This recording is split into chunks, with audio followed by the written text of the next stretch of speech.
Papo Suprem, um programa da União Planetária, um programa positivo para o alto, voltado para a informação positiva, voltado para que nós possamos conhecer as coisas boas que acontecem no mundo.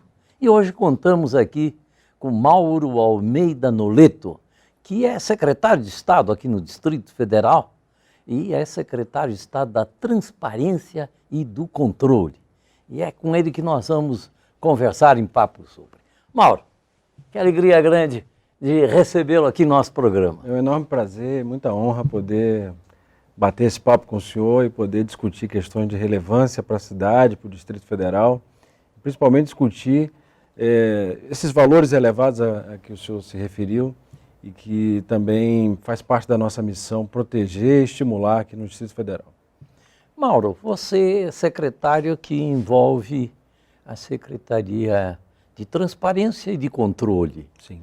Eu acho que muitos dos nossos telespectadores, eles estão querendo saber exatamente o que é essa secretaria, o que ela faz com a transparência e o que ela faz com o controle. Perfeitamente. Foi uma secretaria criada pelo governador Agnello Queiroz em 2011, com a missão de cumprir a tarefa atribuída pela Constituição ao Poder Executivo de ter seus próprios instrumentos de controle interno, que fazem a análise das contas do governo, da regularidade dos processos de contratação, as licitações, tudo é verificado por auditores de carreira da secretaria e também a parte disciplinar dos servidores, né? Então, a correição, os processos administrativos para investigar eventuais práticas ilícitas, tudo isso é feito dentro da Secretaria de Transparência e Controle. Mas, além do controle, que é esse aspecto importante da administração pública, o governador Agnello entendeu que era preciso dar uma outra dimensão e criou a secretaria com a atribuição de também fazer levar à população, aos cidadãos, a informação sobre os processos, os atos administrativos, as políticas de governo, as obras, os serviços, com transparência, ou seja, garantir acesso à informação de interesse público e garantir que nenhum processo que hoje tramita no âmbito do Poder Executivo do Distrito Federal fique às escondidas, né? Fique em sigilo desde que não haja uma justificativa razoável para isso. E, portanto, ele atribuiu a essa secretaria... Justificativa legal, né? Justificativa legal, né? Muitas vezes é preciso tomar algum cuidado com a informação que ainda não se concluiu, que ainda não se aperfeiçoou, principalmente em processos de apuração de atos ilícitos e tal. Mas as informações de interesse público hoje são publicadas na internet, todo cidadão pode acessar e acompanhar o gasto público, né, a execução das obras, enfim, a remuneração dos servidores e eventuais punições que se estabeleçam diante de processos que são realizados lá dentro mesmo da secretaria. Então, uniu-se a parte do controle a uma exigência contemporânea, que é essa exigência de prestação de contas e de transparência. E hoje temos uma secretaria muitíssimo bem aparelhada para desempenhar essas missões. Quer dizer que o senhor considera a informação uma coisa importante? Com absoluta certeza. Vivemos um tempo da informação, né? Uma sociedade em que a informação cada vez mais deixa de ser privilégio de poucos e a geração da informação também deixa de ser algo controlado por poucos, embora ainda haja muito isso, mas com a internet eu imagino que os polos geradores de informação têm se multiplicado, têm se diversificado e o Estado também tem a obrigação de ser um polo gerador de informação com autenticidade, com integridade, para que as pessoas formem o seu juízo sobre as políticas e sobre as ações do Estado. Para se julgar qualquer situação, seja não só como juiz, mas como cidadão, como pai, como professor, você tem que ter a correta informação. Se não tem a correta informação, a sua avaliação certamente será equivocada. Será pelo menos parcial, né?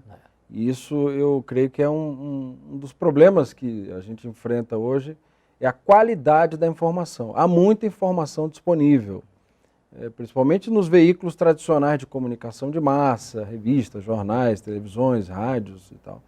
mas infelizmente às vezes essa informação chega em partes ou chega com algum tipo de direcionamento, né? E quando eu imagino que o melhor é que o cidadão possa se informar sem muitos filtros, que ele receba a informação com mais Pureza, integridade. né? Maior pureza, né? Exato. Informação. E essa é uma missão nossa também do Estado, por meio da Secretaria de Transparência, garantir que a população tenha acesso pleno à informação.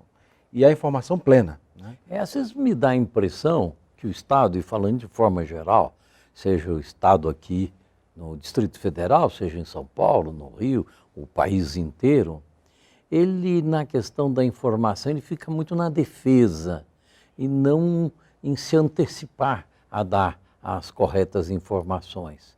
Porque Sim. como há sempre uma posição muito crítica dentro da política, então ele acaba se colocando numa posição defensiva. Não poderia o Estado, assumir uma posição de estar mais presente na informação? Sim. E a própria Lei de Acesso à Informação, uma legislação recente, que ainda não demonstrou todas as suas possibilidades, mas no Distrito Federal ela está em plena e franca aplicação, ela cria dois conceitos interessantes e eu acho que responde um pouco à sua indagação. A transparência passiva, que é quando o Estado, provocado pelo cidadão, provocado pelos veículos de mídia, provocado pelos membros do mundo político e tal, se vê obrigado a responder, né, a uma indagação.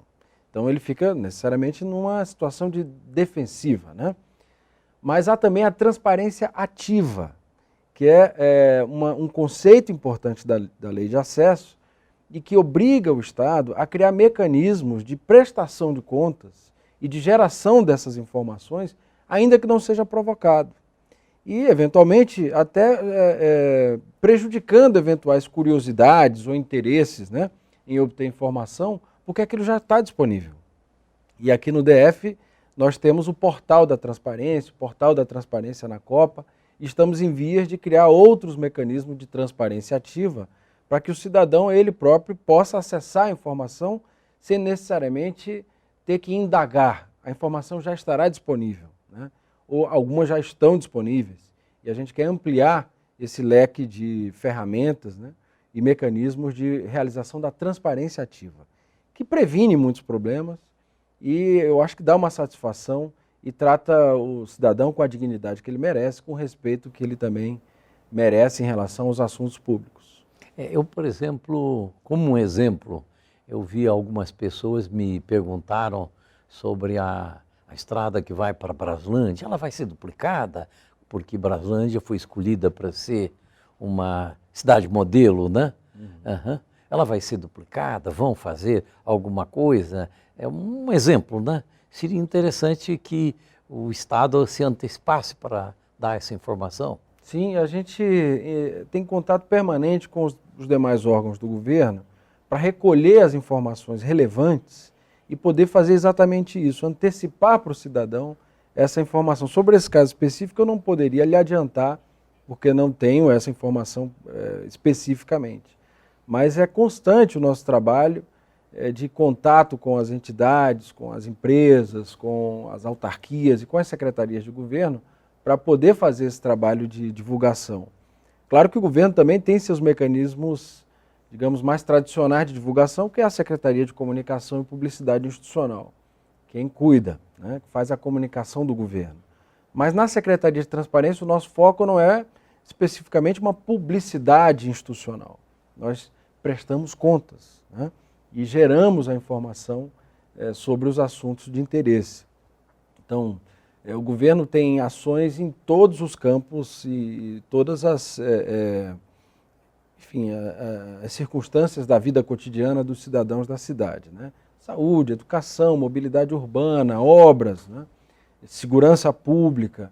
E nós estamos reunindo num novo portal, numa nova plataforma, que nós chamaremos aí de DF Aberto, essas informações concentradas nesse único local na internet, de modo que o cidadão possa ter ali um mosaico de informações sobre esses diversos aspectos da sua vida que incumbe ao Estado, ao Distrito Federal, prover serviços, prover soluções para os problemas que estão aí e que nós enfrentamos com muita altivez, com muita firmeza, né? Mas também com muita dificuldade. Né? Problemas como segurança pública, mobilidade urbana, não há varinha de condão, né? Não há soluções mágicas, mas o governo tem projetos, o governo tem enfim, uma concepção do que deve ser feito e submetido à autoridade máxima do governador Agnello Queiroz, mas também a gestão, especificamente, do secretário da Casa Civil, a quem eu me refiro com muito carinho também, que é o secretário Swedenberger Barbosa, que tem feito um excelente trabalho na condução dessas políticas. Noleto, eu fico entusiasmado de ouvir tudo que você está falando, porque é tão importante, né, para a sociedade ter essas informações. Mas eu vou lhe perguntar mais no segundo bloco. Nós estamos aqui conversando com Mauro Almeida Noleto, secretário de Estado, secretário de Transparência e de Controle no Distrito Federal. E é um setor muito importante, porque é muito importante que você e eu, que todos nós, possamos ter a pureza da informação, de saber o que está sendo feito e o que não está sendo feito. Até uma coisa que me faz pensar agora, muitas vezes nós vemos críticas e ficamos com a crítica sem buscar a informação correta, quando essa informação correta pode ser encontrada através desses portais mencionados. Voltamos já.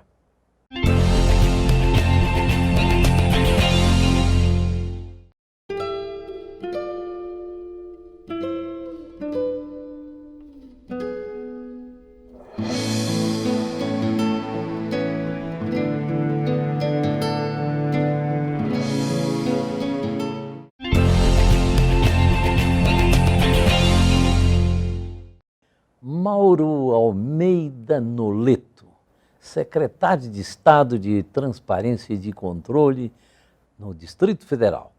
É com quem conversamos aqui em Papo Suprem, um programa da União Planetária, e está nos trazendo informações relevantes. Para mim, a mais importante é perceber o quanto nós, eu e você que está aí nos assistindo, podemos sempre, através dos portais correspondentes a esta secretaria, ter as informações que queremos, as informações na sua pureza, na sua realidade, e não apenas aquelas informações que possam não ser tão puras e tão corretas.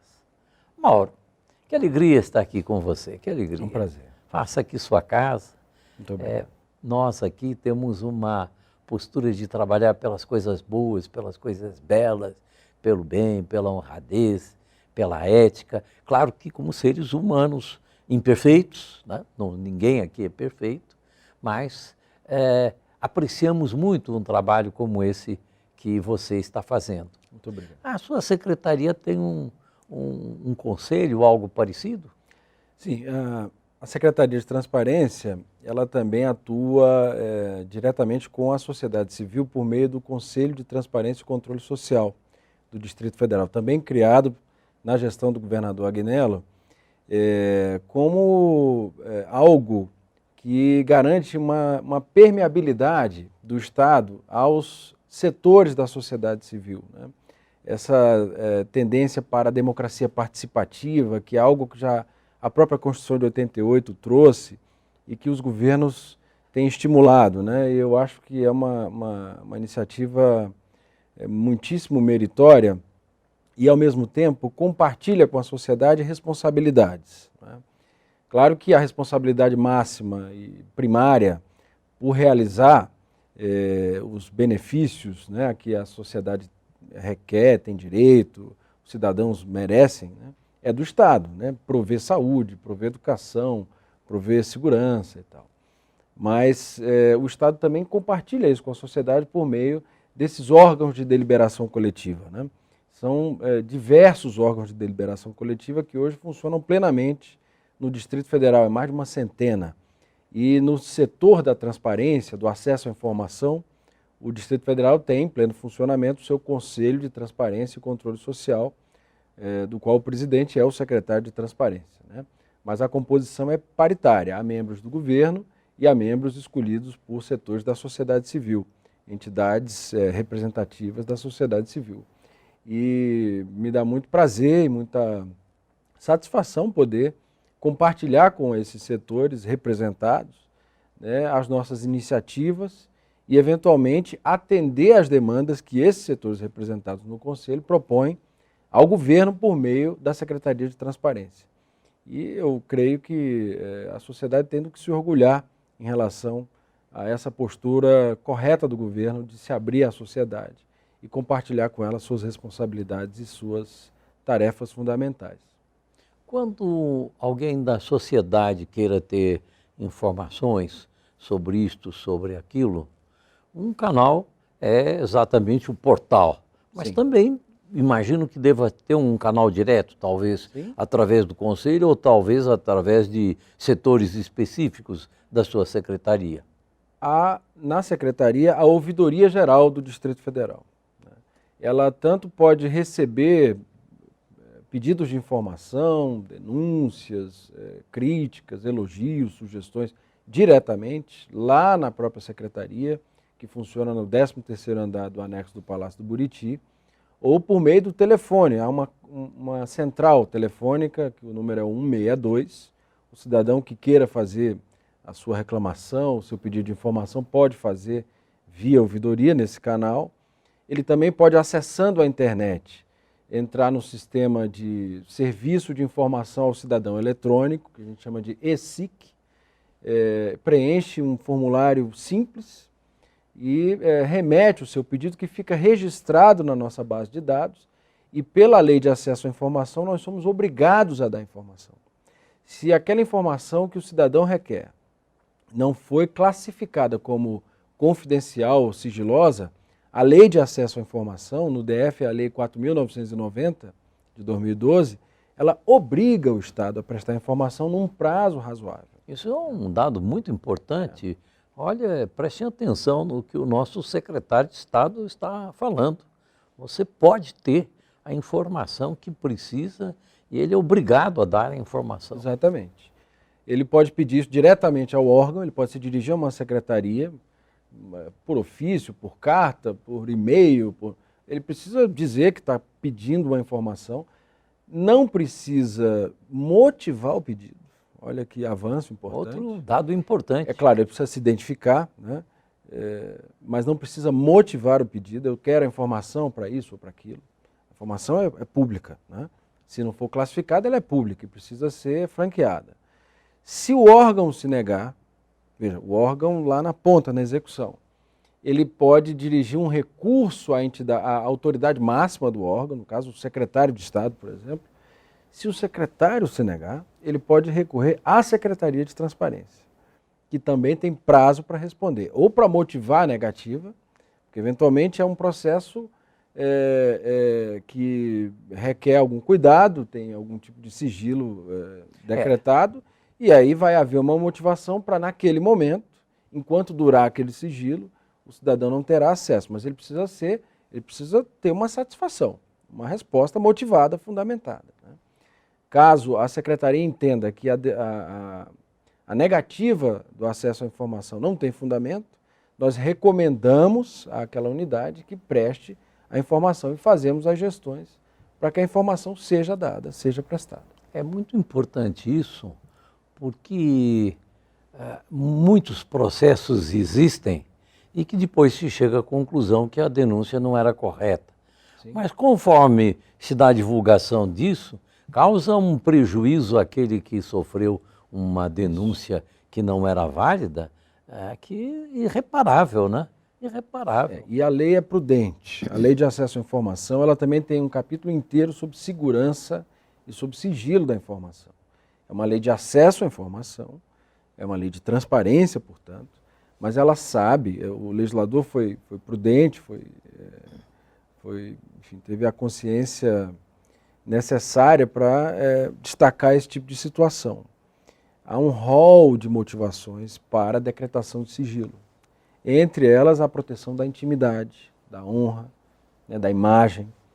Por exemplo, um processo que apura a prática de um determinado fato ou ato ilícito, né? Esse processo corre em sigilo. Concluído o processo, né? Feita a prova de que houve aquilo, né?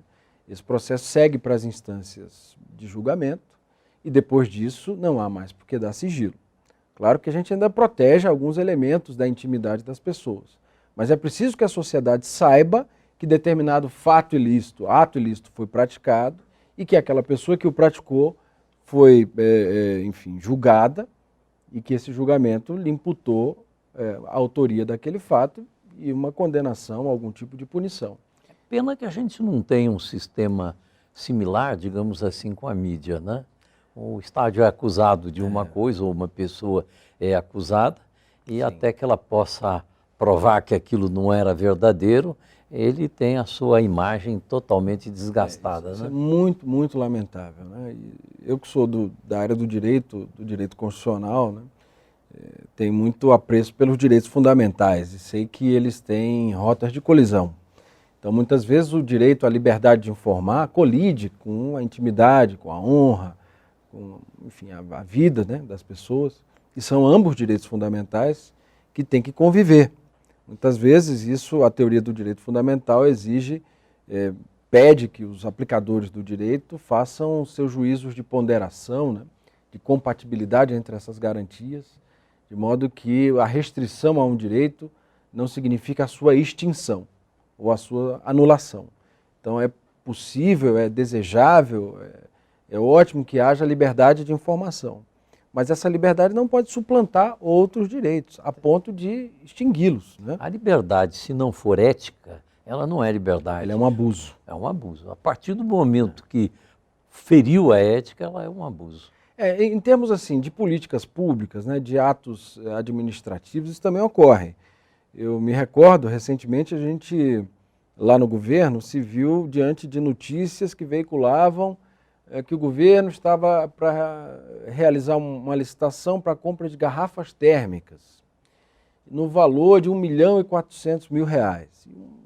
E se colocou aquilo em tom escandaloso, que era um absurdo, e que seria uma garrafa térmica para cada servidor, que o custo daquilo estava superestimado, etc. Né? As explicações do governo não foram colhidas com precisão e ficou aquilo que foi veiculado. Né? Mas lá na secretaria nós nos pusemos a apurar isso, né? E fomos atrás dessa informação para prestá-la com integridade. Né? E descobrimos que não era isso. Descobrimos que era um pregão eletrônico feito pela Subsecretaria de Licitações da Secretaria de Planejamento para comprar utensílios de copa e de cozinha, não apenas garrafas térmicas, havia vários itens naquela compra, para servir a mais de 80 órgãos do governo, e não para servidores ali, que cada um levaria a sua garrafa para casa, né? Incluindo as 800 escolas públicas, incluindo todos os hospitais e centros de saúde, incluindo todo o sistema prisional, né, as unidades do sistema, enfim, a SEDEST, que é a Secretaria de Desenvolvimento Social, e os seus restaurantes comunitários e seus centros de atendimento social, quer dizer, e todos os órgãos da administração direta, procuradoria, enfim. Não era uma coisa para servidores ficarem com a sua garrafa térmica. E mais, não é sequer para servidores apenas, é para o atendimento público nessas unidades, né? O governo presta serviços. Claro. E às vezes esses serviços incluem serviços de copa e de cozinha. Mas fomos mais adiante e fomos perguntar, mas espera aí, esse valor, como que se extrai esse valor? Né? Da cabeça de alguém? Por que está tão caro a garrafa? Não, aquilo é uma pesquisa de mercado feita a partir de um plano de suprimentos que cada unidade indica. Eu tenho tantas demandas, tenho a necessidade de tantos objetos, a Secretaria de Planejamento consulta o mercado, extrai dali uma média e indica no edital o valor máximo que ela pode pagar por aqueles produtos. E o pregão eletrônico se fez. E de 1 milhão e pouco desceu para menos da metade, depois de realizado o pregão. Agora, aqueles valores que foram adjudicados na licitação não podem ser alterados durante o ano inteiro e todas as unidades que aderirem àquela ata de registro de preço só vão poder adquirir o produto se tiverem orçamento e justificarem sua demanda. Essa é a informação completa. E isso não Veja-se passou. como é importante a gente ter a informação correta, né? E, olha, Exato. parabéns pelo seu trabalho, Muito obrigado. parabéns pelo trabalho da secretaria, pelo nosso governador Agnello, Muito pelo obrigado. Berge, que como chefe da Casa Civil está atuando fortemente. Parabéns, parabéns. Eu lhe agradeço em nome do governo. E digo também, doutor Ulisses, que é uma missão importante da secretaria, assim como dos demais órgãos, mas especificamente da secretaria que faz o controle, é talvez resgatar a dignidade administrativa, né, do governo do Distrito Federal. E tem sido um trabalho muito árduo, muito duro, mas temos conseguido, eu imagino, espero, bastante sucesso nessa difícil tarefa. O cidadão do Distrito Federal, embora tenha razões para criticar, para reclamar da qualidade do serviço, que é sempre necessário aprimorar, mas os processos são controlados, os contratos são auditados, depois são julgados pelo Tribunal de Contas, as licitações são públicas, os órgãos de controle funcionam plenamente, o Ministério Público requer informação, os órgãos de polícia judiciária atuam, requerem informação, enfim, cumprem suas competências sem nenhuma interferência política do governo ou de setores especificamente voltados para essa parte administrativa. Portanto, eu me orgulho muito de poder fazer parte desse esforço. Mauro, parabéns. Muito obrigado. Obrigado pela sua presença Muito no obrigado, nosso eu que programa. agradeço. Conversamos aqui com Mauro Almeida Noleto, secretário de Estado no Distrito Federal da Secretaria de Transparência e Controle. E eu creio que é muito importante nós observarmos que temos uma secretaria que pode nos municiar de todas as informações que nós precisarmos. E obrigado por sua audiência.